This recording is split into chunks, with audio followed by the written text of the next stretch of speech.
નાગરિકો અને ગુજરાતની યુવા પેઢી માટે કહેવાતી એવી આ શરમજનક ગંભીર ઘટના વિશે હું 4 પંક્તિઓ લખીને આવ્યો છું। જેલના દરવાજે ઢોલ નગારા, પોલીસ ઊભી થઈને જુએ ગુનેગારોના નારા, ગુજરાતનું શાસન એવું તો કેવું અજીબ, ગુંડાઓની પૂજા અને ન્યાયનું થયું નજીબ। વિચારવા જેવી બાબત છે કે આવો એક ગુનેગાર જે હત્યા, ખંડની, રેપ,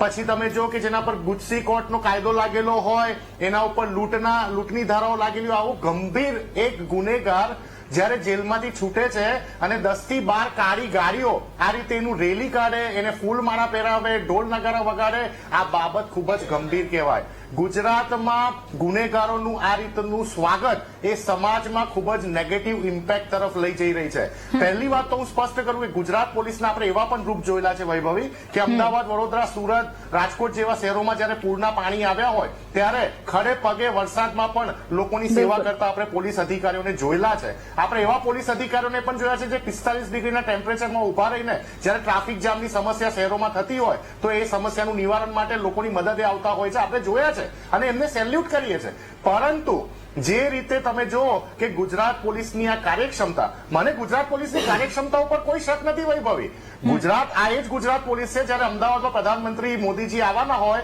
તો અમારા પ્રવક્તા હેમાંગ રાવલને પકડવા માટે કોઈ લોકલ પોલીસ સ્ટેશન નહીં પરંતુ ક્રાઇમ બ્રાન્ચના 8 અધિકારીઓ ટાઈમ કાઢીને એમને ઘરેથી ઉંચકી લઈ જવા માટે આવે। અમને લોકોને પણ વડોદરામાંથી પકડી લેતા હોય, સીએમ આવતા હોય, પીએમ આવતા હોય, વાંધો નથી, અમે લડી લઈશું। પરંતુ જયારે તમે આવા ગુનેગારો, આ તમે જો કે દેવાયત ખાવડના કેસમાં તમે જો કે જયારે પોલીસ સ્ટેશનમાં હાજર થવા જાય છે તો એક પોલીસ અધિકારી એમને ગળે મળતા જોવે છે, વિડીયો ચાલુ હતો એ જોવે છે તો પાછા હટી જાય છે। તમે જો જૂનાગઢમાં તમને યાદ હશે કે એક બુટલેગર રસિક જીણા જેને પોલીસ દીવ કોર્ટમાં જાપ્તામાં લઈ જતી હતી, એને ત્યાં દીવમાં 5 કલાક ટાઈમ સ્પેન્ડ કર્યો ને પોલીસ અધિકારીઓ સાથે ત્યાં પાર્ટી કરતા ભાઈ પકડાયા હતા, આ બુટલેગર પકડાયા હતા અને 3 પોલીસ અધિકારીઓને સસ્પેન્ડ કરવા પડ્યા હતા। આવી જ એક ઘટના વડોદરામાં પણ થઈ હતી 2022માં કે વાઘોડિયા રોડ ઉપર એક આઈસ્ક્રીમ પાર્લર હતો, ત્યાં 10 લોકોએ અસામાજિક તત્વો, ગુંડા તત્વો એને ત્યાં આઈસ્ક્રીમ પાર્લર તોડી નાખ્યો અને એમના ઉપર એફઆઈઆર કરવાની જગ્યા ઉપર પોલીસ એમને સમજાવટની વાતો કરતી હતી જે વિક્ટીમ હતા એમને, અને પોલીસ ત્યાં પોલીસ સ્ટેશનમાં જયારે લઈ જાય છે